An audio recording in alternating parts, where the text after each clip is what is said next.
Hello everyone, welcome back to the Super Network YouTube channel. I'm Super Marcey, and we're back for another installment of the Movies That Make Marcey. Be sure to keep up to date and don't miss any videos. Click the subscribe button if you haven't done so. Please check us out at supermarcey.com. For all your exclusives and early podcast access, you can subscribe at patreon.com/thesupernetwork. And if you want to check out my artwork, you can do so at patreon.com/theartofmp.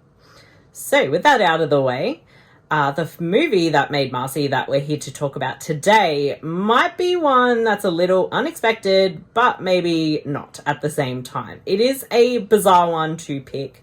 Looking back at the other films I've talked about, we've had like kids films, family films, I've had Scream in there, but this one is going to be quite a bit different. So I will explain and unleash on you David Lynch's debut feature film, Eraserhead. Yes, you heard that right. Eraserhead is a film that helped make Marcey. What is it about this film that helped make me? Well, I'll tell you. So I first probably heard about David Lynch. Well, I probably actually heard about David Lynch when I was younger because of Twin Peaks, but not really the filmmaking side. So I was in high school and I remember someone in my class did a presentation on Eraserhead, and I was so intrigued by the images I saw and what they had to say that I went back home, went online, looked up Eraserhead. We had IMDb back then. Looked up David Lynch, and I was like, okay, I really need to see this film. So I managed to track it down. And my first viewing in high school is probably not something I'll soon forget. It was like a visual nightmare, and that's really how I would still describe this film. It's like a waking nightmare, a waking visual nightmare with all these strange images, and it really makes you think as you go into this surreal world. And it's even more, I think, impactful because it is in black and white, especially when it gets to some of the later scenes with the baby, with the lady in the radiator.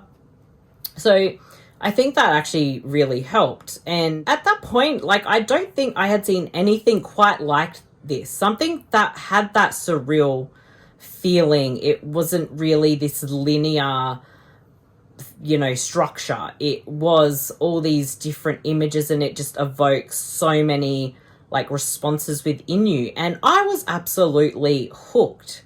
So I had to look up everything else David Lynch had done. I tracked down the rest of his films and of course watched them and loved them. There's a reason why David Lynch is probably my absolute favorite director. I adore the man so much. I love what he does. Whether it is Twin Peaks or his films, his short films, his music, for me, it's all incredible. He's a very unique person with a visual style and an eye for things that I don't think anyone else has. People have tried to replicate it, but it's not quite the same. What he does is definitely uniquely his. So in seeing something like this really opened my eyes to more cinema, which I'll probably forever be thankful, because I probably wasn't at that point going out of my way to see different things. It was definitely more of the same kinds of stuff. And in seeing this, I'm like, I need to see more that are like this, low budget, a bit older, more surrealistic things that tell a story on a visual level that you need to piece together. And in discovering Lynch, I then discovered like David Cronenberg and so many others. And I definitely credit this viewing and this film for opening my eyes to so much more that was out there. And probably how a film on so many different levels can just affect you. Like, it's not just what you're looking at, it's not just what you're hearing, it's how it all makes you feel. It's how you really interpret it. And there's so many different things you can take away from this film. And I think one of the themes that a lot of people have said go with it is, parenthood or fatherhood. Whether or not that was Lynch's intention, I think doesn't really matter, because I feel like when he makes something, you are meant to take away your own thing. There isn't just like one thing or theme that it's truly about, or it's that one story it's telling. And I feel like there's definitely so many elements, like you can feel that fear of parenthood in there. There is so much to do with anxiety, depression, certain like mental illnesses, and how someone who suffers like what it's like to feel those things. And I feel like it's such an interesting representation, at least how I took away from it. And that's why I really find that this film is so important to me. It's probably one of my favorite films, which is a very bizarre one to say, but there really is just so much that goes with Eraserhead and just how it really shaped me. And I think even after seeing this, I saw the world a little bit different.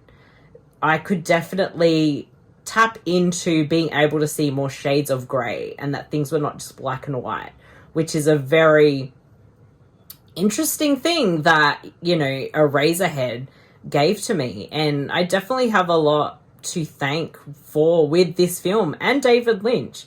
It just becomes such a big part of who I am and the films that I tend to want to seek out more. I will love to check out the blockbusters, but I also want to see something low budget that people have put in so much time and effort.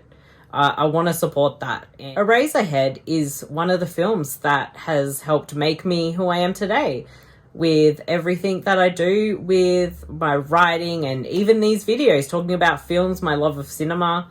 Eraserhead is a massive part of that. And if this film has had some profound effect on you, I'd love to hear about it. I find all these things quite fascinating. So be sure to subscribe and comment below.